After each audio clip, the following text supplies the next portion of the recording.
Hello guys, आज हम explain करेंगे एक हॉरर थ्रिलर फिल्म जो इसी साल रिलीज हुई है जिसका नाम है शटिंग। तो चलिए शुरू करते हैं आज की एक्सप्लेनेशन। मूवी स्टार्ट होती है और हम जेसिका को देखते हैं जो मेन सिटी से दूर एक फार्म हाउस में दो छोटे बच्चों के साथ रहती थी जिनका नाम लैनी और मैसन था। जेसिका अपने घर बेच रही थी क्योंकि जेसिका का काम अच्छा नहीं चल रहा था और साथ ही वो अपने पुराने ड्रग एडिक्शन प्रॉब्लम से फाइट कर रही थी। जेसिका एप्पल जैम बनाया करती थी और सीजन से पहले ही उसकी कलेक्टेड एप्पल्स खराब हो गए थे जिस वजह से उसे और लॉस का सामना करना पड़ा था। जेसिका फाइनेंशियली अनस्टेबल हो रही थी और उसे अपने बच्चों का अकेले ही ध्यान रखना पड़ रहा था क्योंकि जेसिका के एक्स हस्बैंड रॉब एक ड्रग एडिक्टेड था जो कि घर से बाहर ही रहता था और उसके दोस्त लोग भी बहुत बुरे थे। नेक्स्ट सीन में हम देखते हैं कि जेसिका अपना सामान पैक कर रही थी और यहाँ हमें पता चलता है कि घर की कंडीशन भी कुछ ठीक नहीं थी क्योंकि फ्लोर पर पानी लीक हो रहा था, विंडोज एंड डोर्स भी ठीक से लॉक नहीं होता था और जो स्टोर रूम का डोर था वो बार बार बाहर से लॉक हो जाता था। तो एक दिन ऐसे ही जब जेसिका स्टोर रूम से सामान लेने जाती है तब स्टोर रूम का डोर अपने आप ही लॉक हो जाता है। ऐसे जेसिका बहुत घबरा जाती है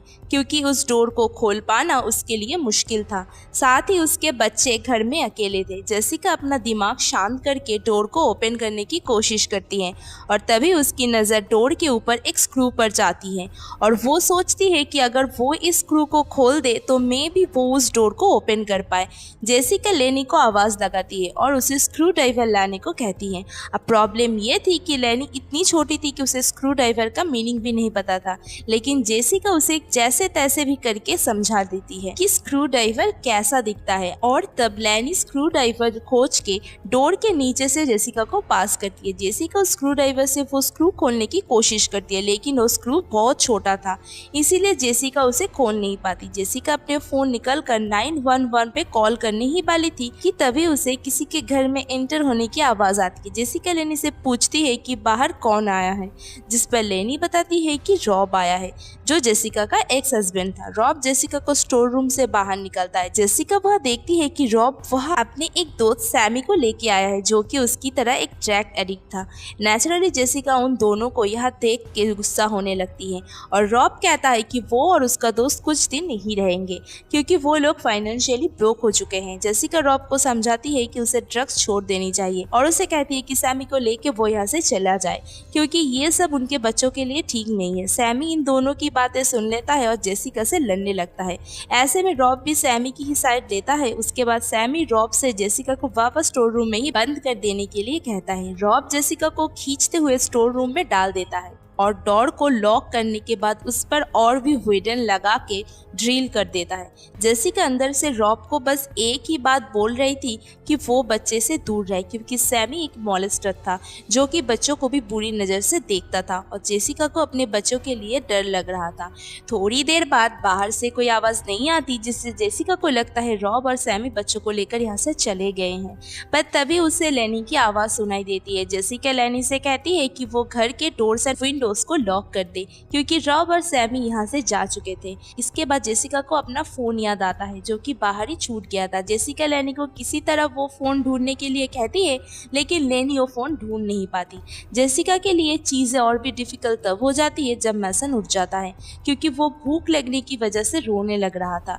जेसिका अपना दिमाग शांत करती है और स्टोर रूम में सामान देखने लगती है जहाँ उसे अपनी रखी हुई एक एप्पल जैम भी मिलती है। जेसिका खुद भी यही जैम खाती है और डोर के नीचे से लेनी और मैसन को यही जैम पास करती है। जेसिका को यह बंद हुए रात हो जाती है और रात में लेनी डोर के पास आकर बैठ जाती है और वो जेसिका को बताती है कि उसे बाहर बहुत डर लग रहा है। जेसिका लेनी को समझाती है कि उसे अपनी और मैसन का ध्यान रखना होगा जब तक कि वो बाहर नहीं आ जाती। अब नेक्स्ट मॉर्निंग भी जेसिका लेनी और मैसन को वही जैम देती है अपना पेट भरने के लिए। जिसके बाद जेसिका वो डोर ओपन करने के बारे में सोचने लगती है। जेसिका रियलाइज करती है कि डोर को ओपन करना उसके लिए ऑलमोस्ट इम्पॉसिबल इम्पॉसिबल होगा। इसकी जगह अगर वो वुडन फ्लोर को तोड़कर नीचे से बाहर आ जाए तो शायद वो बाहर से निकल सकती है।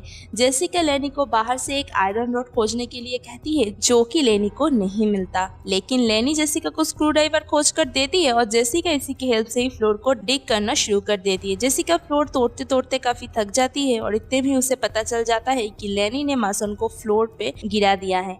जेसिका लेनी को समझाती है कि मैसन को कैसे होल्ड करना है। उसके बाद वो और तेजी से फ्लोर को तोड़ने लग जाती है। कुछ देर बाद लेनी जेसिका को बताती है कि घर के बाहर कोई आया है और ये सुनकर जेसिका बहुत डर जाती है। वो लेनी को मैसन के साथ बेडरूम में छुप जाने को कहती है और लेनी मैसन को लेकर बेडरूम में चली जाती है। यहाँ मेन डोर से सैमी घर के अंदर एंटर करता है और स्टोर के बाहर आकर जेसिका से पूछता है कि बच्चे कहाँ है। जेसिका सैमी की आवाज सुनकर डर जाती है क्योंकि वो नहीं चाहती थी कि सैमी बच्चों के पास भी जाए। इतने में सैमी को बेडरूम से लेनी की आवाज आती है और वो ऊपर जाने लगता है। जेसिका सैमी को बताती है कि रॉब ने उसे यहाँ लॉक करने के वक्त एक ड्रग का पैकेट दिया था और अगर वो उसके बच्चों को छोड़ देगा वो उसे उस ड्रग्स का पैकेट दे देगी। और अब क्योंकि सैमी एक बहुत बड़ा ड्रग एडिक्ट था तो वो सीधा स्टोर रूम में वापस आ जाता है। जेसिका सैमी से कहती है कि वो बहुत वीक हो चुकी है और इसीलिए वो डोर के पास नहीं आ सकती। ऐसे में सैमी को अपना हाथ अंदर उसके पास तक लाना होगा ताकि वो पैकेट उसे दे सके। सैमी डोर के नीचे से हाथ अंदर पहुंचाता है और जेसिका स्क्रू ड्राइवर लेकर सैमी के हाथ को वही फ्लोर पर ही नील कर देती है, जिससे सैमी भी अब डोर के बाहर ही फंस जाता है। सैमी दर्द से चीखने लगता है और जेसिका से कहता है कि रात को बहुत बड़ा स्नो स्टॉर्म आने वाला है, अगर वो बाहर ऐसे ही अटका रहा तो उसकी डेथ हो जाएगी। लेकिन जेसिका उसकी कोई भी बात नहीं सुनती। अब रात होते होते ठंड सच में बढ़ने लगती है और सैमी जेसिका से रिक्वेस्ट करता है कि जेसिका उसका हाथ फ्री कर दे, जिसके बाद वो किसी को हार्म भी नहीं करेगा और यहाँ से चला जाएगा। तभी पावर कट हो जाती है और इसी वजह से लेनी डर से बेडरूम से बाहर स्टोर रूम तक आने लगती है। जेसिका लेनी को यहाँ आने के लिए मना करती है बट वो फिर भी यहाँ आ जाती है। ऐसे में सैमी लेनी को पकड़ लेता है और जेसिका को धमकाने लगता है कि अगर उसने उसे फ्री नहीं किया तो वो लेनी के साथ जो करेगा उसका अंजाम अच्छा नहीं होगा। जेसिका बहुत डर जाती है और इसी में वो यहाँ रखी एक लाइटर से उसका हाथ जला देती है, जिससे लेनी तो फ्री हो जाती है पर स्टोर रूम के अंदर भी आग स्प्रेड होने लगती है। जेसिका को आग बुझानी पड़ती है और इसी तरह सुबह हो जाती है। अब जेसिका हार मान चुकी थी और उसके पास खाने पीने के लिए भी कुछ भी नहीं था और हार मान कर जेसिका उस ड्रग को ही कंज्यूम कर लेती है, जो कि रॉब यहाँ छोड़ कर गया था। जेसिका को यहाँ पर ही बाइबल में कुछ नोट्स दिखाई देते हैं और इसी बाइबल के कुछ और पेजेस आगे जेसिका को अपने बचपन की एक फोटो दिखाई देती है। बाइबल में कुछ पैसे थे और ये पैसे जेसिका के डैड रखा करते थे ताकि कभी जरूरत पड़ने पर जेसिका इस पैसों का यूज कर सके। जेसिका इन पैसे को देखकर गुस्सा हो जाती है क्योंकि इनका इस सिचुएशन में कोई भी वैल्यू नहीं था और ये सोचते हुए वो बाइबल को सामने की वॉल पर फेंकती है, लेकिन तभी उसे कुछ वाटर ड्रॉप्स ऊपर के सीलिंग से गिरते हुए दिखाई देते हैं। जेसिका को याद आता है कि ये स्टोर रूम ऊपर के बाथरूम से जस्ट नीचे ही है, क्योंकि ऊपर के बाथरूम का फ्लोर में लीकेज है तो वो वहाँ की वुड वीक होगी जिसे तोड़ा जा सकता है और इसी काम के लिए उसे कुछ चाहिए था। इसीलिए वो सैमी को चेक करने लगती है जो कि सेंसलेस था।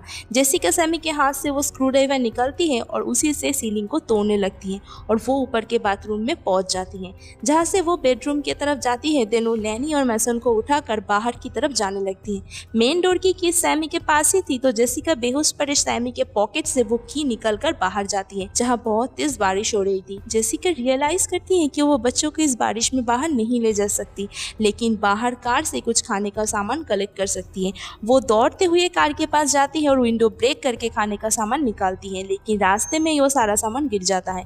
जेसिका बच्चों को एक रूम में बैठा कर बाहर खाना लाने के लिए जाती है और तभी हम देखते हैं कि सैमी मरा नहीं था और वो घर के मेन डोर अंदर से बंद कर देता है। जेसिका किसी तरह मेन डोर को तोड़कर अंदर आ जाती है। वो देखती है कि सैमी ने मैसन को अपने हाथ में रखा था और सैमी के एक दूसरे हाथ में नाइफ था। सैमी को बस जेसिका से बदला लेना था, इसीलिए वो मैसन को मारने जा रहा था, लेकिन तभी रॉब यहाँ आ जाता है जो कि गन पॉइंट करके सैमी को मैसन को छोड़ देने के लिए कहता है। सैमी मैसन को छोड़ देता है, लेकिन रॉब को लगता है कि सैमी ने उसके बच्चों के साथ कुछ बुरा किया है और इसीलिए सैमी को वो ही शूट कर देता है। जेसिका रॉब से कहती है कि वो अपने बच्चों को डॉक्टर के पास ले जाना चाहती है, लेकिन रॉब खुद भी एक साइकोपैथी था और वो जेसिका को कहीं भी जाने से मना कर देता है और उसे ड्रग्स देने लगता है। ऐसे में जेसिका रॉब के सामने एक लविंग वाइफ बनने का नाटक करती है और उससे पहले कुछ खाने के लिए कहती है। जेसिका खाने में नीम की मेडिसिन मिला कर लाती है और रॉब ये खाने के बाद जेसिका को जबरदस्ती ड्रग देने लगता है। जेसिका ऊपर के एक रूम में भाग जाती है जहाँ रॉब भी उसके पीछे पीछे आता है, लेकिन तभी नींद की मेडिसिन काम करने लगती है और इस सिचुएशन का फायदा उठाकर जेसिका रॉब को विंडो से पुश कर देती है, जिससे वही रॉब की डेथ हो जाती है। और अब यहाँ से सीन शिफ्ट होकर